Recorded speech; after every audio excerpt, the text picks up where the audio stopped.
By the time Noah Mercer realized the quiet of Cedar Trace had a price, the sun had just folded itself behind the vinyl fences and everything smelled like cut grass and rain that hadn't arrived yet, and he stood in his garage with the overhead light making a square of gold around the ATV that was as blue as a lake at noon. The machine that held his brother's laugh in the hollow of its frame and his own breath, steady in its handlebars. He had rolled it into this new life like a relic. The last thing he and Micah had rebuilt together the summer before the accident on County 9, when the truck lost its brakes. The last thing that felt like a promise you could hold in your hands, the kind that survives the bureaucracies of who you become and where you live, and who tells you which color your mailbox should be. And as the engine ticked from a test run and the rubber cooled, beneath his palms he thought he might be able to belong here among the ornamental pairs in the block parties and the newsletters, with cheerful fonts that hid a nervousness about difference. He did not think, not then, about the way rules sometimes hardened in people who had forgotten why anyone made a rule in the first place. He did not think about what power did to souls like mildew to drywall. He only thought of how much work it is to be alone and how he wanted a street where children decorated sidewalks with chalk suns and neighbors borrowed ladders and someone besides him noticed when the moon was as thin as a fingernail. He had chosen Cedar Trace for its proximity to the nature preserve where on Saturdays he volunteered with the rescue crew, for the cul-de-sac where he'd imagined a grill and paper plates and someone's dad telling a bad joke, for the way the HOA brochure had promised a harmonious community and safeguarded property values in a tone that sounded like reassurance and not a threat. And on the second day after the moving truck, a woman marched across his driveway with a folder clamped under her arm like an instrument of war held neatly, a silver name badge catching light, Karen Klein, president, and when she smiled it looked like a switch had been flipped, a gesture she offered rather than a feeling that landed, and she handed him a welcome packet that included a list of approved mulch colors, a holiday decoration schedule, the precise location where trash cans could be glimpsed from the street, and a paragraph in bold about recreational vehicles. No storage in view, no trailers, no fun unless it conforms.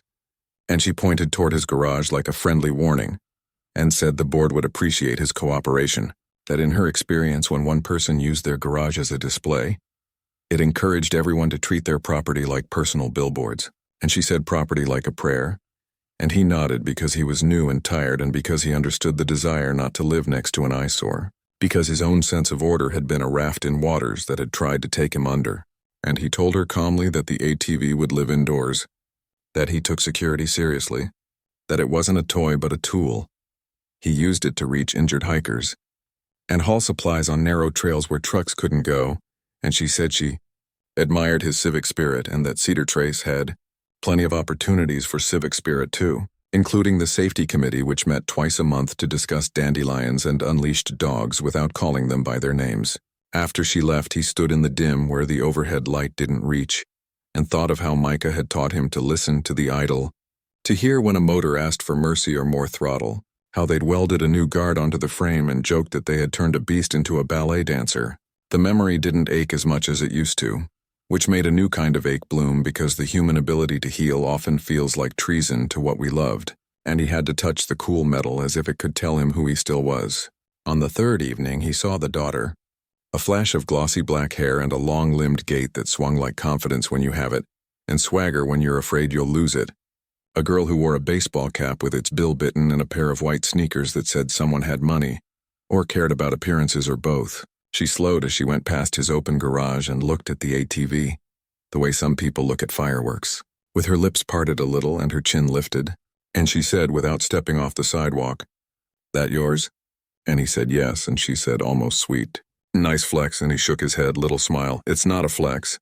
And she shrugged like what you meant about your life mattered less than what others would decide you meant, and her eyes flicked toward the two cameras mounted to his garage rafters and the heavy chain looped through the ATV's frame and into a ground-anchored eye bolt, and he saw her notice in a way that worried him, without yet naming the worry. One of the first things he learned after moving in was that Karen knew everyone and everything, knew who double-parked at the clubhouse and whose dog barked after 10, whose hibiscus died and whose holiday lights were a shade too warm, and everywhere she moved she left a wake of blamelessness, a certainty that the rules weren't an interpretation of community, but the community itself. And perhaps because she had built so much of her identity around the board and the bylaws, Perhaps because life had narrowed itself into lanes where brightness is often mistaken for goodness, she had made a home inside power the way some people make homes inside church. Reverent, unquestioning, forever naming and claiming. Nowhere did Noah see a man or woman stand to contradict her except when they were sure of the weather beneath their words, and most often they were not. At first, Cedar Trace did what neighborhoods do. Neighbors trickled to his driveway with welcome casseroles. A shy boy named Theo circled on his scooter and told him his favorite dinosaur was the Ankylosaurus, because it had armor. A retired mechanic across the way, Walt Chin, joked that if he ever needed to borrow an extra set of hands he had arthritis but could point dramatically, and a widow named Marisol Roman pressed a handful of rosemary into Noah's palm and said it would make his kitchen smell more alive. For a while, the notices that appeared in his mailbox, the polite reminders, the firm nudges, felt like the cost of an HOA rather than a harbinger. A request to store his ladder out of sight, a note about his porch light, a brief scolding when the moving company left cardboard by the curb overnight. He shrugged. He complied. He added the notices to a manila folder as if they were dead bees, evidence of a hive that buzzed but did not yet sting. Then came the one about the ATV, no exposure with the garage open, and he wrote back, carefully, that he would park it deep enough that passers-by would not see it, and he included a photograph of the chain and anchor and the cameras in the little black box, tucked up behind the fuse panel that contained the GPS tracker he'd installed after a motorcycle went missing from his apartment years ago. He had learned then the price of regret, and now he was a man who tried whenever possible to pay in advance. What he could not have accounted for was the heady cocktail of boredom and rage that can brew in a young person when the world at home is made of rules and the world outside is a yawning set of futures that might darken or brighten on the whim of chance and luck and privilege. And the day it happened was a Friday slung with heat, a day that made the edges of things blur. And he came home after a shift at the hospital, the ER bright as an interrogation room, the corridors humming with fluorescent fatigue, and he leaned against the kitchen counter in his socks and drank water until his mouth remembered how to be a mouth and not a ventilator. And he texted Walt to ask about a beer later, and he stood in the garage with his hand on the frame, and then, fast as a switch, the heavy door shuttered up, and the sound cracked the evening, and before awareness reached words, he saw a shape slip between the rear bumper of his truck and the ATV, saw a hand fast as a pickpocket's pull at a cable, heard the brittle music of a chain cut by something sharp and new, and then the engine coughed alive under fingers that had no right to it. And in the square of road he saw her, the girl, Karen's daughter, in a lavender hoodie with sleeves too long and a mouth open in a noise that could have been laughter or panic, and that became laughter because fear turned that way has no other place to go, and she pulled the throttle with the reckless desire of someone who has only driven in video games and been told everyone will catch them. And as the blue shot into the street, she turned her head and looked at him directly and yelled, not a sentence but a crown, untouchable, as if the word could run a red light and the consequences would just step aside. He ran barefoot into the driveway, and if he had been a different man, he might have chased her. He might have thrown himself at the worst possibilities the world offers, but he was the sort whose training and losses had corralled his instincts. So he yanked out his phone and dialed 911, and when the operator answered, her voice calm and crisp, he heard himself become clinical. His voice, the voice he used at work when people's hearts were trying to escape their ribs. He gave the make and model and the license for the trailer hitch that would carry the ATV on his truck, and the serial number, and he told her he had a tracker. And even as she told him to remain where he was looking at the app and watching the blue dot stutter at the stop sign, and then streak left as if it had been driving its entire life. And he breathed through the spike of adrenaline because to flood with anger would only cloud him, and the operator said officers were en route. And in the doorway of his garage, Marisol was there with 2 hands to her mouth, and Walt across the street was already stepping into his sandals, with his keys jingling like someone had shaken the past loose from his pocket. And Noah did not do the stupid thing. He did not chase, he did the careful thing, and gave the coordinates and watched the dot drift, past the preserve and then hook hard toward an undeveloped parcel by the old quarry where teenagers went to invent themselves at night, with smoke and dares. He and Walt drove, not fast, not heroic, just steady, 2 streets behind the dot. 2 men who knew that sometimes you stand at the edge of someone else's disaster and try to keep it from spreading. And by the time they rolled to a stop at the scrub where the gravel path widened like a failed promise, the sun had slid closer to the horizon, and turned the quarry's stone faces into a theater set, and they heard it before they saw it. The high whine of an engine driven with more fervor than wisdom. And Noah stepped into the clearing, hands raised, not surrender, just clarity. And there she was, standing with one foot on the footrest like she had tamed something wild when really she had borrowed someone else's power and called it hers.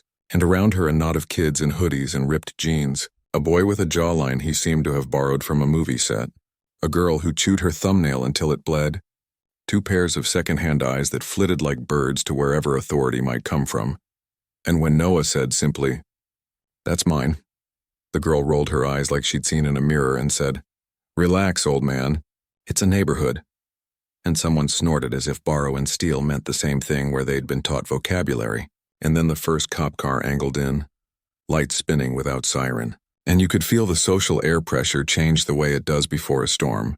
And like a conjurer called to the scene by the word community, Karen herself arrived in her silver SUV, her face locked in a kind of controlled horror that wasn't about what had happened but about the way it would look. And she stepped into the space the officers left open and started talking about safety and community property. And maybe it was a misunderstanding. Maybe her daughter had thought the ATV was violating the HOA and was doing the right thing by removing it. And one of the kids made a face that wanted to be amusement and came out as pity. And Officer Ruiz, short and broad and with a voice that moved like a low river, asked Noah for paperwork and serial numbers, and he produced them from his phone and his thick envelope, like the boring kind of man who had prepared for this day without believing in it. And the officer's face softened in a way that said, "We see you. We see the line." And he turned to the girl and asked her name, and she squared her shoulders and said, "Brielle Klein." And Mrs. Klein seemed to grow taller at the sound, as if she had exhaled herself into the space above them all. And when Officer Ruiz said he'd have to detain her, just to sort things out, nothing dramatic, she laughed that laugh again, the one that is both armor and hurt, and she said, loud enough for the wind to carry it to her mother on the end of the scene, "You can't do anything to me. My mom runs this place. I'm untouchable." And the silence afterward was its own kind of sound, and you could feel the boys step back a fraction and the girl's eyes sharpen with a kind of dread, and Ruiz moved gently, like he was approaching a dog that had been lied to and did not yet know better. And when he took hold of her wrist and turned her toward the cruiser, she twisted, angry, and he didn't flinch, and it was over that quickly. The cuffs, the door, the mother's face rippling through expressions that had no names except the long weight of having to admit, you do not control the world beyond your calendar. Back on Cedar Trace, news traveled at the speed of shame and outrage, and the inboxes of the board bloomed with emails written with the delicacy of people who are trying to say, "We are terrified of what we might become and also of what happens if we loosen our grip." And there were porch conversations whispered into iced tea, and someone created a petition begging Noah to drop charges for the sake of the girl's future. And someone else slipped a note onto his porch that said, in shaky letters, "Thank you for not letting her get away with it. Some of us have watched rules get used like whips and we're tired."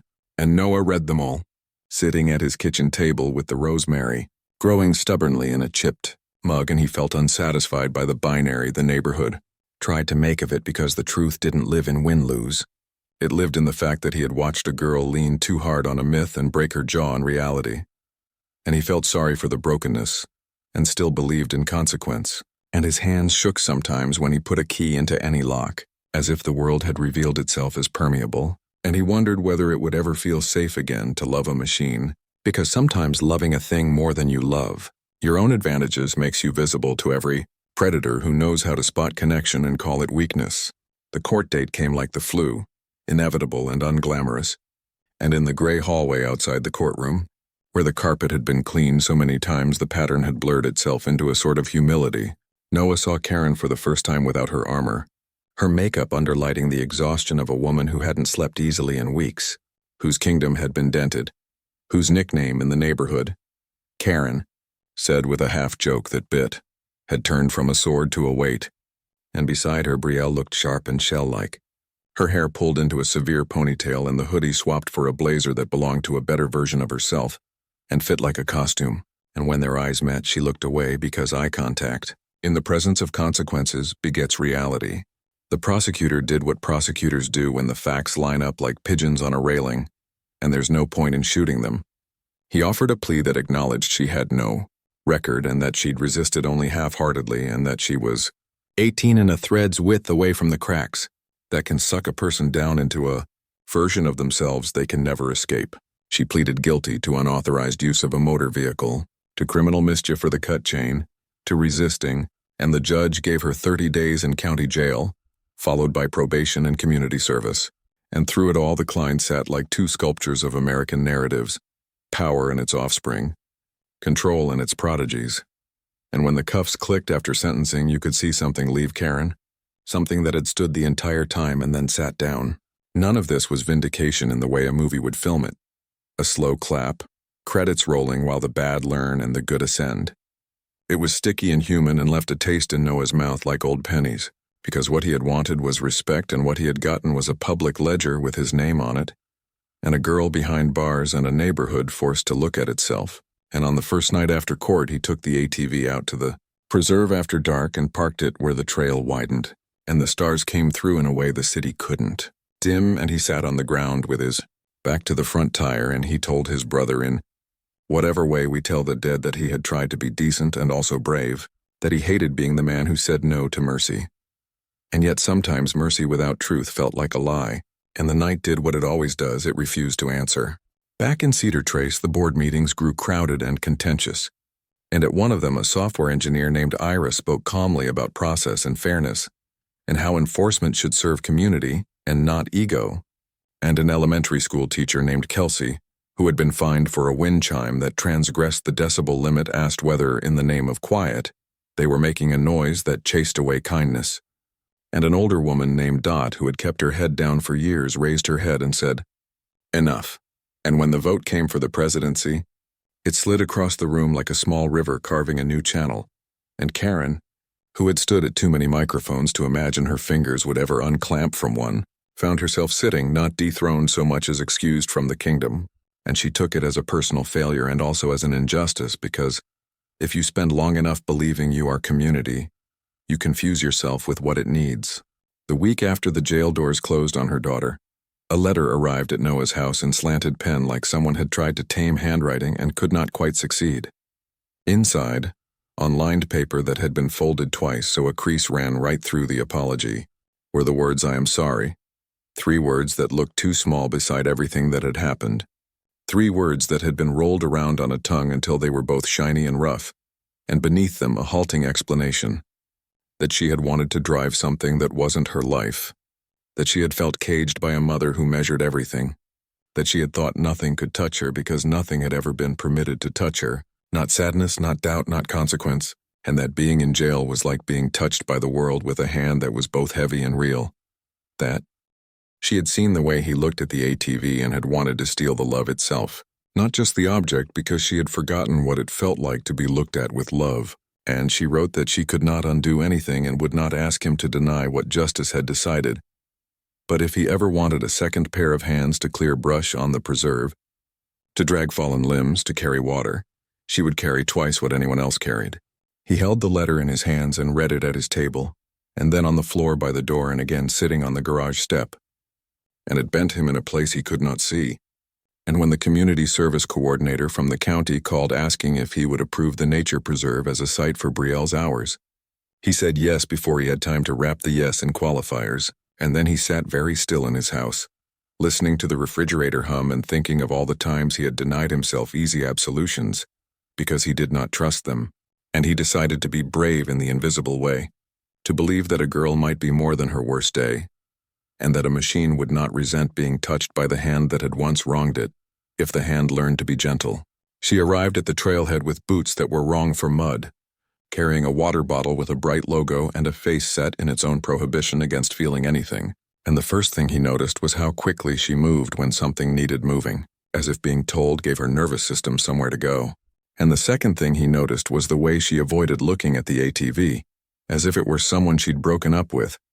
And the third thing was the way she flinched when thunder boomed miles away like a memory of a night that wasn't this one. They cut back brambles and hauled down branches, and when a thorn snagged her glove and she let out a sharp breath like she'd been insulted by the vegetation, he said because it was there and he was trying to be an adult with a steady center, "This work is slow and it counts." And she nodded and said, eyes forward, "I'm not used to slow," and he said, "Slow is where everything real lives." And something in her posture eased a degree. They did not become friends, not that week, not immediately, because something too big had happened between them, and because he was a grown man with a life full of responsibility and she was a girl learning to shoulder the results of her choices. But they became a pair of people who knew where to put their hands on a branch to get the leverage needed, who could walk silently together without making silence a punishment, who could mention the weather and mean it, and then sometimes mention the world and mean more. And once, when a volunteer's kid slipped and skinned a knee, and the kid cried with the full right of someone who hasn't yet learned to swallow his noises, she squatted beside him and said, "That looks like a dragon got you. Do you want a bandage or a sticker that says dragon bit me?" And the child, suspicious of adults who delivered platitudes, took the sticker and the bandage, and when he showed his mother later, chest out, Brielle looked away because sometimes being kind pierces us. And Noah realized that whatever else she was or would become, she was not empty. And emptiness is what people fear most when they see a girl who steals. Emptiness isn't what had fueled her, it had been hunger. In the weeks of her community service, his mailbox was quieter, and sometimes someone placed a pot of mint by his door, and sometimes someone else drew a smiley face on his garbage bin and dry erase marker. And the board, under new leadership, revised their policy about enforcing rules in a way that did not amount to shaming neighbors for proximity to joy. They instituted a courtesy call policy, a warning before a letter, a sentence that reminded everyone what the rules were for. They were to keep them safe from the world's sharpest edges, not to make their houses so uniform they had no edges at all. And if Karen showed up at the clubhouse where the meetings took place, she sat in the third row with a notebook closed and her hands resting on top of it. And sometimes she asked a question that sounded like someone coming back from a long trip, and sometimes she didn't speak. And at the end of a few meetings, she went home and stood by her, sink and cried, because learning to be a neighbor after years of being a warden can feel like grieving a version of yourself you thought was incorruptible. Life didn't pause for anyone. Fathers got diagnoses, kids got braces. The dog at the corner learned to fetch the paper in his mouth like a character in a sitcom, and a late summer storm blew a sycamore limb down across the road, and the power cut out in the north half of Cedar Trace, and within 20 minutes Noah was on the ATV with a chain and a borrowed chainsaw, and the two of them, he and the machine that still hummed with Mikey's laugh, cut and dragged, and cut again until traffic moved and someone clapped and Walt yelled across the darkness, "Remind me to nominate you for mayor." And he laughed and wiped sweat on his forearm and saw, in the flashlight beam, Brielle standing at the corner in a yellow rain jacket, hair soaked and stuck to her cheeks, and she held up a bag of sandwiches like a makeshift trophy and said, because she had chosen the right thing in a moment and knew it, "I brought fuel, and it was not remarkable, and it was," and Karen, on her porch, watched through rain and made a shape with her mouth that wanted to be gratitude and was, in the end, only air. The jail sentence did what jail sentences do. It made the world visible in a new way to a girl who had believed visibility made her invincible. Afterwards, probation put her in the harness of time. Report here, show up then, carry this weight. And she did not love the harness, but she did not throw it off. And sometimes when she and Noah crossed paths not at the preserve but on the street, she would tip her chin like acknowledgement and he would lift his hand like one raises a glass, for peace, not celebration. And the first time Karen stopped in front of his driveway, she held herself like a woman walking on uneven rocks and said, all in one breath, "I was wrong about a lot of things." And before he could decide what to say, she added, as if reading from a script she had doctored too many times, "I thought rules would fix the loneliness of my house." And his face softened despite the part of him that wanted to hold on to anger, because anger is easier to carry than compassion when the person has been a thorn. And he said simply, "I hope you're okay." And she nodded like okay was a city she might visit one day. He did not offer her forgiveness as a public commodity, did not invite her in for tea, did not make a new friendship out of the frayed end of an old hostility, because their relationship was not a movie and sometimes people don't reconcile. They just stop hurting each other. What he offered was the neutrality of someone who would not weaponize the past, nor pretend it did not exist. And she took it and went back to her porch and tended a potted fern she had neglected for years, turning its pot 90 degrees each week as if ritual could be repentance. When autumn came with its civilizing chill, the preserve lit up yellow, and Noah took the ATV along a ridge that overlooked the city, and he cut the engine and listened to the wind. And for the first time since the theft, the hush that followed sounded like permission rather than punishment. And he thought of how the word untouchable had landed in his bones like a stone when she'd shouted it, and of how none of them had been untouchable, not from grief, not from law, not from change. He thought of how the machine had been touched by criminal hands, and then by hands hauling brush and sandwich bags, and that maybe what saved things wasn't keeping them untouched but letting them earn their scars, honestly. Months passed, and the neighborhood picnic that winter was luminous with strings of white lights and a new board that made a point to hang awkward paper snowflakes the little kids had cut. And neighbors who had kept to themselves in the rain of citations showed up, bringing too much chili and not enough spoons. And Walt played a guitar and crooned a song whose chorus was entirely the word hey because he'd never learned the lyrics. And someone dragged out cornhole boards painted with a badly drawn cardinal. And if you squinted, you could see a town small enough to care and big enough to forgive inside the frame of an HOA that had remembered what its letters were for. And at a table near the refreshment coolers, Brielle set out sketchbooks and prints as part of her art class fundraiser. Drawings of things you might call mundane until someone made you look again. A wrench whose shadows were arms reaching toward each other and not quite touching. A lane marker down a blacktop at night that looked like a spine lit from within. A set of chain links whose light on metal resembled tears. And Noah walked over not because he wanted a proclamation, but because he believed in patronage as a quiet revolution. And he bought the wrench drawing, and she wrote thank you on the back before she remembered to sign her name. And their fingers did not touch. And they did not thank each other for more than the exchange. And that was the right size of thing for that night. When the last lights were unplugged and the sky was the hard black of January, he wheeled the ATV into the garage and the blue winked under the dome light like a secret someone had told the truth about.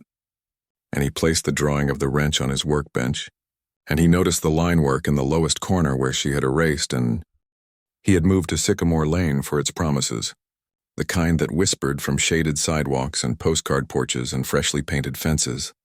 Stability, a quiet rhythm, the safety of neighbors who waved from driveways without walking too far toward the private spaces where grief hid and breath turned shallow. And he believed an HOA was a sort of net keeping the neighborhood from unraveling into noise and neglect. Not a stage where people performed power they didn't earn. Yet it was an HOA board president named Karen Halbrook whose voice would come to haunt him. And it was her daughter whose brazen laugh would carry across rain-rutted trails and into his bones the day he watched his life get smaller because 4 wheels and an engine meant more to him than just a ride through mud and pine shadows. It meant the last gift his father's hands had taught him to understand. Evan thought of his father every time he knelt in the garage and coaxed patience out of a stubborn bolt. Thought of long afternoons in a dirt lot at the edge of town where his father had first taught him to pull a rope through his palms and listen to a carburetor breathe. And so the ATV he nursed through winter with an old blanket tucked around it. The one he'd purchased, used, and restored part by part until it ran like something faithful, felt more like a heartbeat he'd rebuilt than a thing he could list on an insurance claim. The cul-de-sac was quiet and pastels after his divorce. His own house a modest ranch with a magnolia that bloomed too early and dropped its cups on the lawn like hands giving up. And he told himself the humming engine, the crude trails along the levee, the way mud cracked and baked on the tires after a day under sun, all that would be a way to keep his chest from caving in too often. A place to set the weight. The first time Karen introduced herself, she came marching up the walk with a clipboard and a smile that wasn't a smile. Her blonde hair the color of late wheat and her nails impeccable and her words delicate knives. Welcome to Sycamore Lane. We have standards here. And he nodded because politeness was the currency of this place. And he didn't yet know the fines came in envelopes that made his hands shake, that petty wars could be waged through the mail. She noticed the tarp in his open garage and asked, cheerily, "What's that?" As if the tarp had secrets. And he told her it was an ATV, and she said, "Oh, we'll need to discuss your storage compliance." And he said okay because he was still soft from leaving a home where he'd fought constantly, and he had no appetite for another battlefield. Her daughter, Brianna, rolled by that afternoon in a white SUV like a tiny ship meant for larger waters, music rattling the windows, hair long and tossed in a way that said she believed the world moved to give her space. And she laughed when a pair of boys almost missed the turn at the cul-de-sac's end. Laughed without looking to see if anyone else was laughing too, then leaned out the window and shouted to a friend, "Untouchable, baby," and the boys whooped. Evan watched them from the shade of his garage, a wrench in hand, his dog Bandit thumping a tail against the concrete, and he thought of how the air at 19 could get you drunk long before alcohol ever did. Months ticked by with morning sun warming his driveway, and late evenings bringing the quiet that pressed up against his kitchen windows like a benevolent thing. And the ATV became not just an escape but a tool. He helped Mr. Chan haul yard waste after a storm when trucks couldn't get through on the soft ground behind the fence line. He towed a broken swing set to the curb for the Delgados. He taught a teen named Marco how to check tire pressure and replace a chain because mechanics were a language older than fear. And that softened the approaching sternness of HOA letters that still arrived occasionally to scold him for leaving trash cans visible for 6 minutes after pickup. Karen had a particular way of holding her mouth when she spoke of rules, as if her lips were trying not to curl into a sneer. And sometimes when she saw Evan roll his ATV down the lawn to the side gate so he could load it into his truck bed, she'd pause long enough to ask whether he'd double-checked the bylaw concerning recreational vehicles. And he'd say yes, and she'd nod like a judge who wanted to remind people she wore the robe even on weekends. Brianna was seen often enough to establish a pattern, idling outside after midnight with 3 or 4 cars, laughter darting like deer through the street, concerts of engine revving that sent Mr. Chan inside holding his chest. The kind of brashness that at once declared adulthood and revealed how small she still was. And when Evan once asked her to slow down because Bandit had a habit of bolting after the scent of fast things, Brianna smirked and said, "You don't get to talk to me like that, old man," and made a show of tapping her brake before speeding up again. And Karen appeared on the porch at the same moment to ask if everything was all right in a tone that meant "How dare you?" In the way of small places, the past and present shouldered close, and when spring broke with a hard rain, the color of steel and thunder that woke people to their own hearts, Evan came home from a long day at work to an absence so loud the house felt like it had been moved 3 inches to the left when he wasn't looking. The back gate's lock snapped. The chain cut through like soft fruit. The tarp left in a sad heap like a deflated thing, and the concrete stained by the wet outline of his ATV's gone weight. He stood in it, the hole where presence had been, and felt the old shame of helplessness that had put him on the road away from his marriage, and he pressed his palms against his thighs to keep from shaking.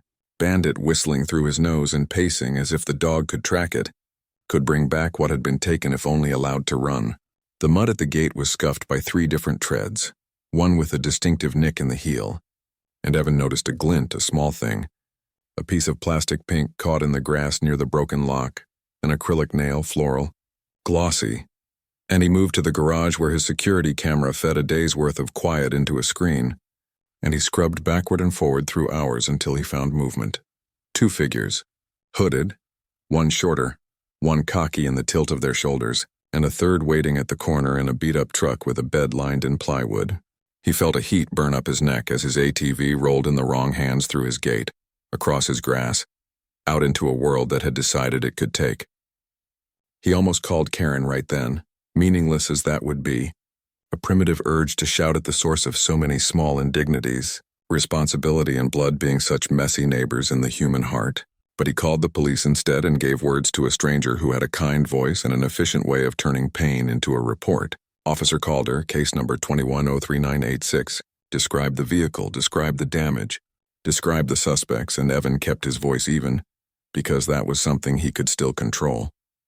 He had installed a GPS tracker beneath the seat months ago after a rash of tool thefts, a quiet, prudent paranoia he'd joked about with Marco, and he opened the app now and watched a small dot pulse to life and then begin to move north, then west like a minnow darting between cattails, and he told Calder, who told him to stay put, to let them coordinate, who told him not to do anything stupid, and Evan agreed, but also found his legs moving toward his truck like they belonged to someone else.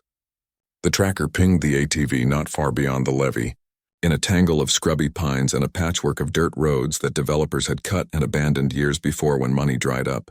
And as Evan pulled onto the hard-packed trail with his lights off, rain beginning again, he could hear the distant, unmistakable brap of his engine, the note of it so intimate it felt like hearing a friend laugh in the next room. And when he crested a small rise, he saw 4 kids cutting figure 8s in the mud, headlights bouncing in a jittery dance, his ATV sliding and catching, and Brianna, he knew from the hair, from the defiant curve of her jaw, from the way she flicked her wrist as if telling the night itself to wait for her, stood on the footrest with one hand on the handlebar like she'd been born with gas under her thumb. He pulled back, his body shaking with an anger that made him want to walk out there and take what was his back with his hands. But he listened, somewhere more animal than noble. To Officer Calder's voice in his head saying, "Don't," and he dialed. He kept the truck idling under a canopy of branches as the rain intensified. The world narrowed by the sound of his wipers and the sharp ache behind his eyes, and he watched as they took turns. One boy daring another to drift closer to the steep edge of the drainage ditch, a risk that could have shattered the night differently. And he saw Brianna stop to shout, the words dragging across the field. "I told you we're untouchable," and the others laughed and whooped as if the word meant freedom and not blindness. The sirens were quiet until they weren't, coming in from two angles. Blue and red slicing the trees into slices of urgent light, and chaos broke the shell of the moment. Boys scrambling, the truck lurching, the ATV jerking as Brianna hit the throttle and shot forward, a rooster tail of mud fanning out behind her like a banner, and Evan's hands wound into fists until the nails hurt his palms. The deputies moved with practiced,